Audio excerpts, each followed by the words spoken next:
Students, welcome back to your maths class. Students, today we are going to start chapter number 15 mensuration. Mensuration में क्या होता है? Mensuration में हम किसी भी पॉलीगॉन का पेरीमीटर और एरिया फाइंड करते हैं. अब पॉलीगॉन, जैसा कि आप लोग जानते हैं, पॉलीगॉन मीन्स 3 और मोर देन 3 साइड से ज्वाइन किया हुआ फिगर पॉलीगॉन कहलाता है. पॉलीगॉन में जो साइड्स होती हैं, इन साइड्स का जब हम सम फाइंड करते हैं, इसकी सारी साइड्स की लेंथ का जब हम सम फाइंड करते हैं तो वो पेरीमीटर कहलाता है. और हम इसके अंदर का जब रीजन कितना है वो फाइंड करते हैं तो वो उसका एरिया कहलाता है. So this is the basic difference between perimeter and area. Now exercise 15.1 is based on perimeter. So what is perimeter? Perimeter is the sum of length of sides of a polygon. किसी भी polygon की सारी sides की length का सम उसका perimeter कहलाता है. अब हम यदि कुछ स्पेसिफिक पॉलीगॉन्स की बात करें तो सबसे पहले रेक्टेंगल. रेक्टेंगल का जो पेरीमीटर होता है वो किसके इक्वल होता है? 2 टाइम्स लेंथ प्लस ब्रेड्थ. आप जानते हैं रेक्टेंगल में अपोजिट साइड्स इक्वल होती है. जैसे कि ये L है, इसकी अपोजिट साइड ये भी L है. ये ब्रेड्थ है, इसकी अपोजिट साइड ये भी ब्रेड्थ है. तो हम यहाँ पे क्या कर रहे हैं? L प्लस L मतलब L को 2 टाइम्स प्लस कर रहे हैं, B प्लस B मतलब B को भी 2 टाइम्स प्लस कर रहे हैं. इसलिए जो इसका फॉर्मूला होता है वो क्या हो जाता है? 2 times L plus B. In the same way, we will talk about square. Square is the next polygon. Now perimeter of square. Square में आप जानते हैं सारी साइड्स इक्वल होती है, सभी साइड्स इक्वल होती है. इसलिए यहाँ पे मैंने L और B अलग अलग ना लेते हुए इस साइड को सिर्फ साइड लिखा है. सो यहाँ पे हम कितने टाइम्स इस साइड को प्लस कर रहे हैं? 1, 2, 3 एंड 4. 4 टाइम्स हम इसे प्लस कर रहे हैं. इसलिए perimeter of square is 4 into side. Now the next polygon is triangle. Triangle में आप सभी जानते हैं 3 साइड्स होती हैं. यहाँ पे देखिए मैंने एक ट्राइंगल ABC बनाया है जिसमें कि 3 साइड्स हैं. इस साइड का मेजरमेंट मैंने X लिया, इस साइड का मेजरमेंट Y और इस साइड का मेजरमेंट Z. तो यहाँ पे X, Y और Z इसका जो सम होगा वो पेरीमीटर ऑफ ट्राइंगल ABC कहलाएगा. मतलब ट्राइंगल के लिए भी हम क्या करेंगे? जो ट्राइंगल की 3 साइड्स हैं उनके लेंथ के मेजरमेंट को ऐड कर देंगे तो हमें पेरीमीटर ऑफ ट्राइंगल मिल जाएगा. Now perimeter of equilateral triangle. Equilateral triangle में आप सभी जानते हैं तीनों साइड्स इक्वल होती है. जैसे कि स्क्वायर में मैंने आपको बताया था all 4 sides are equal. Similarly in equilateral triangle all 3 sides are equal. So perimeter of equilateral triangle is given by 3 into side. एक उसमें जो साइड गिवन होगी उसका 3 में मल्टीप्लाई कर देंगे तो आपको इक्विलेटरल ट्राइंगल का पेरीमीटर मिल जाएगा. Now in exercise 15.1 you will find some question in which you have to find out the cost of fencing of any field which are in the shape of rectangle और square. आपको 15.1 में कुछ questions ऐसे मिलेंगे जिसमें आपको cost of fencing of any field in the shape मतलब किसी फील्ड की फेंसिंग की कॉस्ट फाइंड करनी होगी जो कि रेक्टेंगुलर शेप या स्क्वायर शेप में हो. तो कॉस्ट फाइंड करने के लिए हम क्या करते हैं? सबसे पहले हम उस फील्ड का पेरीमीटर फाइंड करते हैं. अभी हमने देखा perimeter of rectangle, square, triangle, इन सब के हमने अभी फॉर्मूले देखे. तो इन्हीं फॉर्मूले की हेल्प से हम सबसे पहले उस फील्ड का पेरीमीटर फाइंड करेंगे. जैसे ही हमें पेरीमीटर फाइंड मिल जाता है तो उसके बाद हमें उस क्वेश्चन में रेट गिवन होगा कि उससे फेंसिंग करने का रेट क्या है. तो जब हमें रेट गिवन होगा तो रेट का हम पेरीमीटर से मल्टीप्लाई कर देंगे जिससे कि हमें कॉस्ट ऑफ फेंसिंग मिल जाएगा. सो with the help of these formulas we will start exercise 15.1 and we will solve this exercise. Now let's start exercise 15.1. The question number 1 of 15.1 is find the perimeter of a rectangle in which length is equal to 4 meter, and breadth is equal to 3 metre. आपको question number 1 में length perimeter of rectangle find करने के लिए कहा गया है और rectangle की आपको लेंथ और ब्रेथ क्वेश्चन में गिवन है। इस लेंथ और ब्रेथ की हेल्प से हम फॉर्मूला में वैल्यू पुट करेंगे और पेरीमीटर ऑफ रेक्टेंगल फाइंड करेंगे। So perimeter of rectangle is equal to 2 times length plus breadth. Here the value of L length is 4 meter.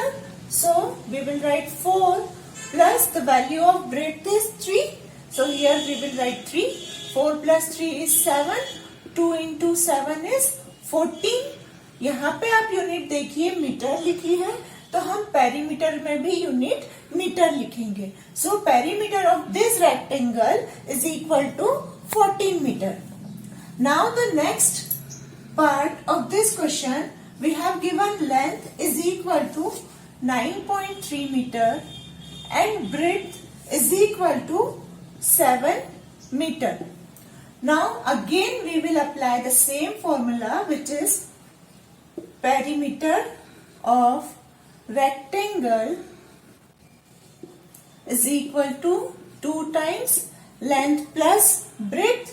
Here length is equal to 9.3 plus breadth is 7. When we add these two numbers, we will add 7 to this 9 and we get 16.3. Now multiply 16.3 by 2। 16.3 का जब हम 2 से into करते हैं we will get 32.6 metre. यहाँ पे भी आपने देखा यूनिट मीटर है, इसलिए जो आंसर आएगा उसमें भी हम यूनिट मीटर यूज करेंगे। Now question number 2 is find the perimeter of a square in which side is equal to 18 centimetre. अब हमें क्वेश्चन नंबर 2 में पेरीमीटर ऑफ स्क्वायर फाइंड करना है और जिस स्क्वायर का पेरीमीटर हमें फाइंड करना है उसकी हमें साइड गिवन है विच इज 18 सेंटीमीटर। अब यहाँ पे हम पेरीमीटर ऑफ स्क्वायर का फॉर्मूला यूज करेंगे। स्क्वायर में हम जानते हैं सारी साइड्स इक्वल होती है और जो साइड इक्वल होती है उसकी वैल्यू हमें गिवन है। So perimeter is equal to 4 into side. 4 into side, that is 4 into 18 is equal to 72। यहाँ पे यूनिट सेंटीमीटर है, इसलिए यहाँ पे भी हम यूनिट जो है वो सेंटीमीटर यूज करेंगे। In the same way, we have the next question in which let's take question number C, in which we have given side is equal to 4 meter 52 centimetre. यहाँ पे हमने ऐसी साइड ली है जिसमें यूनिट्स डिफरेंट है, metre और centimetre दोनों है। तो सबसे पहले बेटा हम इसमें क्या करेंगे, इसमें हम यूनिट्स को सेम कर लेंगे। लाइक हम इस 4 मीटर को भी सेंटीमीटर में कन्वर्ट करेंगे। Now you know 1 metre equal to 100 centimetre. 1 metre में 100 सेंटीमीटर होते हैं, इसलिए 4 मीटर में 400 centimetre. So it is equal to 400 plus this 52 centimetre gives 452 centimetre. यहाँ पे जब आप 4 मीटर को भी सेंटीमीटर में कन्वर्ट करते हैं तो वो 400 सेंटीमीटर हो जाता है। 52 सेंटीमीटर ऑलरेडी गिवन है, तो हम इस 52 को इस 400 में प्लस करेंगे जिससे हमें मिला 452 centimetre. Now we will find the perimeter of this square. अब हम इस स्क्वायर का पेरीमीटर फाइंड करेंगे जिसकी साइड है 452। So we will apply the formula 4 into side 4 into 452 multiply 452 by 4 we get 4 2s are 8 4 5s are 20 2 is carry 4 4s are 16 plus 2 18।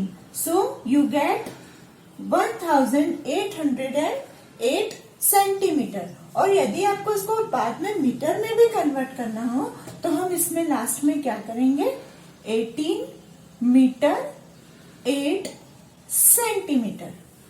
यदि आप centimetre में ही आंसर लिखते हैं तो भी आपका आंसर करेक्ट है, और यदि आप इस यूनिट को अगेन मीटर सेंटीमीटर में कन्वर्ट करके लिखते हैं तो भी आपका आंसर करेक्ट कहलाएगा। इसमें हमने कुछ नहीं किया है, बस इसे 100 से डिवाइड कर दिया है। Now question number 3 is find the perimeter of a triangle in which sides are 17 centimeter, 14 centimeter and the third side is 10 centimeter। आपको एक ट्राइंगल की साइड्स गिवन है, इन साइड से आपको इस ट्राइंगल का पेरीमीटर फाइंड करना है। अब मैंने आपको पहले भी बताया था, perimeter of triangle is equal to sum of sides। Perimeter of triangle is equal to sum of its sides a plus b plus c या x plus y plus z, जो भी इसके साइड्स हैं वो हम लेंगे। तो यहाँ पे साइड्स हमें गिवन है 17 plus next side is 14 and the third side is 10। When we add these three numbers, we get 7 plus 4 11, 1 carry, 1 plus 1 2 plus 1 3 plus 1 4। So it's 41 centimetre. ये जो ट्राइंगल जिसकी हमें साइड 17 सेंटीमीटर, 14 सेंटीमीटर और 10 centimetre given है, इसका perimeter कितना होगा, 41 centimetre. Now let's take the other triangle in which sides are 9 meter, 8.1 meter and the third side is 6.2 meter। अब हम ये वाला ट्राइंगल लेते हैं जिसकी sides 9 metre, 8.1 metre and 6.2 metre है। Again we will use the same formula, perimeter of triangle is equal to 9 plus 8.1 plus 6.2। When we add these three number, बेटा यहाँ पे 9 लिखा है ओनली, पॉइंट में कुछ नहीं है, इसका मतलब क्या हुआ कि ये 9.0 है। अब जब हम इन नंबर्स को प्लस करेंगे तो हम किस तरह से प्लस करेंगे, 9.0 प्लस 8.1 प्लस 6.2।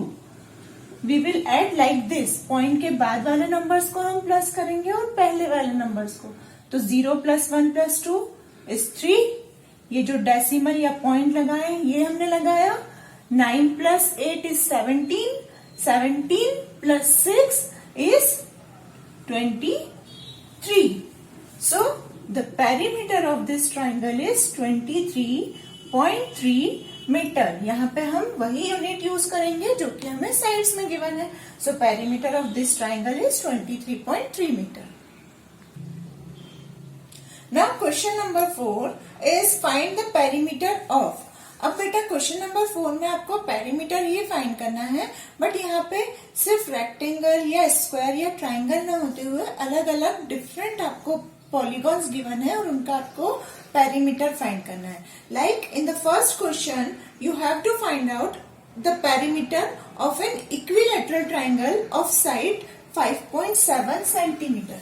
आपको फर्स्ट वाला जो पार्ट गिवन है उसमें आपको इक्विलैटरल ट्राइंगल का एरिया फाइंड करना है जिसकी साइड आपको गिवन है 5.7 सेंटीमीटर। ये आपको साइड गिवन है ऑफ इक्विलैटरल ट्राइंगल। अब यहाँ पे हम क्या करेंगे, इक्विलैटरल ट्राइंगल का जो पेरीमीटर होता है, perimeter of equilateral triangle is equal to 3 into side. तीनों साइड्स इक्वल होती है इसलिए इसके फॉर्मूला हम यूज करते हैं 3 इंटू साइड। यानी कि अब हमें क्या करना है, 3 इंटू ये जो साइड गिवन है इसका मल्टीप्लाई करना है, यानी कि 5.7 और 3 का हमें इंटू करना है। 3 का जब हम 7 में इंटू करते हैं वी गेट 21, ठीक है, 3 7 21, 1 हमने यहाँ लिखा, 2 को हमने 5 पे कैरी किया, सो 3 5 15 प्लस 2 17। बट अब बेटा डेसिमल के बाद ओनली 1 डिजिट है, इसलिए हम यहाँ पे भी डेसिमल इस तरह से लगाएंगे कि उसके बाद ओनली 1 डिजिट हो। सो the perimeter of this equilateral triangle is 17.1 unit centimetre. जो साइड की यूनिट है वही हम पेरीमीटर की यूनिट यूज करते हैं, तो इस ट्राइंगल का जो पेरीमीटर है वो 17.1 सेंटीमीटर होगा। Now the next part is we have to find out the perimeter of a regular hexagon of side 11 centimetre. अब हमें जो पेरीमीटर फाइंड करना है वो एक हेक्सागन का पेरीमीटर फाइंड करना है, जो कैसा है, रेगुलर। रेगुलर होने का मतलब क्या हुआ, ये हेक्सागन की सारी साइड्स इक्वल है। सबसे पहली बात तो हेक्सागन, हेक्सागन में साइड्स कितनी होती है, 6 साइड्स होती है। हेक्सागन मतलब 6 साइड्स वाला फिगर, और ये जो 6 साइड्स हैं उसमें सारी साइड्स इक्वल है, बिकॉज ये हेक्सागन एक रेगुलर हेक्सागन है। Now we have given its side 11 centimetre. हमें इस रेगुलर हेक्सागन की साइड 11 सेंटीमीटर दी गई है और हमें इसका पेरीमीटर फाइंड करना है। बेटा आप लोगों ने देखा, जब हमने इक्विलेटरल ट्राइंगल जिसमें कि तीनों साइड इक्वल होती है उसका पेरीमीटर फाइंड किया, उस टाइम पे फॉर्मूला हमने यूज किया 3 इंटू साइड। इक्विलेटरल है मतलब तीनों साइड इक्वल है, ट्राइंगल है इसलिए हमने 3 का मल्टीप्लाई किया। जब हम स्क्वायर की बात करते हैं तो स्क्वायर में भी ऑल 4 साइड्स आर इक्वल, और 4 साइड होती है इसलिए पेरीमीटर ऑफ, जब स्क्वायर हम करते हैं तब हम करते हैं 4 इंटू साइड। उसी तरह से यहाँ पे हम रेगुलर हेक्सागन की बात कर रहे हैं, तो पेरीमीटर ऑफ रेगुलर हेक्सागन का फॉर्मूला क्या हो जाएगा, perimeter of regular hexagon will be 6 into side.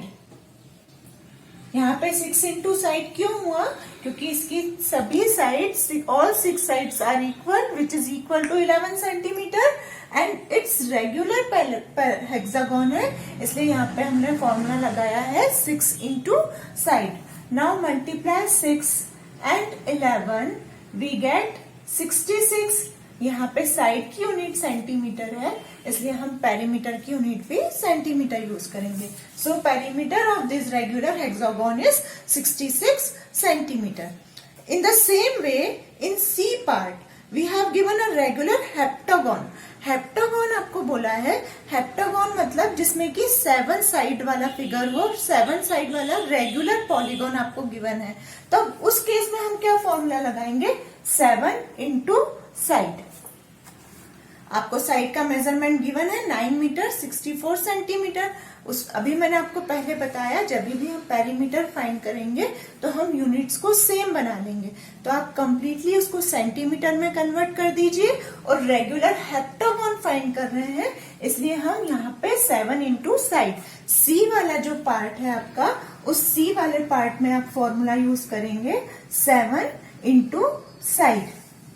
और जो डी पार्ट है उसमें आपको फाइंड करना है perimeter of a regular decagon of side 15 metre. ठीक है, अब डेकागन, डेकागन मतलब क्या होता है, 10 साइड्स वाला जो फिगर होता है उसे हम डेकागन कहते हैं। तो डेकागन का जब हम पेरीमीटर फाइंड करेंगे तो अगेन वो डेकागन एक रेगुलर डेकागन है, मतलब कि उसकी ऑल 10 साइड्स इक्वल है, तो इसलिए हम उसमें फॉर्मूला यूज करेंगे 10 into side. So using this formula you can solve the part C and D of question number 4. Now come to the question number 10. Question number 10 is an agricultural land of rectangular shape whose dimensions are 112 meter by 97 meter. आपको एक rectangular shape का field given है जिसकी dimension आपको बोली गई है 112 metre by 97 metre. अब ये 112 मीटर बाय 97 मीटर का मतलब ये है बेटा कि जो रेक्टेंगुलर शेप का फील्ड है, उसकी लेंथ है 112 मीटर और जो उसकी ब्रेड्थ है वो है 97 मीटर। जो आपको बुक में क्वेश्चन दिया है उसमें डायरेक्ट 112 बाय 97 लिखा है, तो इसका मतलब ये हुआ कि लेंथ 112 है और ब्रेड्थ 97 मीटर है। Now this field has to be fenced. अब ये जो फील्ड है रेक्टेंगुलर शेप की, उसे फेंसिंग करना है, मतलब उस फील्ड के चारों ओर तार से फेंसिंग लगाना है। Find the cost of fencing at the rate of ₹20 पर मीटर। तो हमें इस फेंसिंग के लिए कितनी कॉस्ट होगी वो फाइंड करना है। बेटा जब मैंने ये एक्सरसाइज शुरू करने के पहले आपको फॉर्मूला बताया था, cost of fencing is equal to perimeter into rate. हम क्या करते हैं, जो रेक्टेंगल गिवन है, रेक्टेंगुलर शेप का फील्ड गिवन है, उसमें पेरीमीटर इनटू रेट करेंगे। तो अब यहाँ पे पेरीमीटर हम फाइंड करते हैं। पहले तो perimeter is equal to 2 times L plus B which is equal to 2 times 112 plus 97। जब हम 112 और 97 को प्लस करेंगे तो कितना मिला आपको, 7 plus 2 9, 9 plus 1 10, 209। Now multiply 209 by 2, you get 418। जो ये रेक्टेंगुलर फील्ड है उसका पेरीमीटर आपको मिला है 418 मीटर। अब आपको कॉस्ट ऑफ फेंसिंग फाइंड करनी है, तो कॉस्ट ऑफ फेंसिंग के लिए हम इस पेरीमीटर यानी कि 418 का मल्टीप्लाई रेट से करेंगे, और ये रेट जो है वो आपको क्वेश्चन में ही गिवन है, cost of fencing at the rate of 20 rupees per metre. तो यहाँ पे आप 20 रुपीज का जब इंटू करेंगे तो कितना मिला आपको, 2 8 जा 16, 1 कैरी, 2 1 जा 2 प्लस 1 3, 2 4 जा 8 और ये 0 है, इसे यहाँ पे हमने 0 लगा दिया। So the cost of fencing is 8,360 rupees. Students, here we have completed exercise 15.1. In our next video class, we will continue this chapter with exercise 15.2. Till then, take care. Thank you.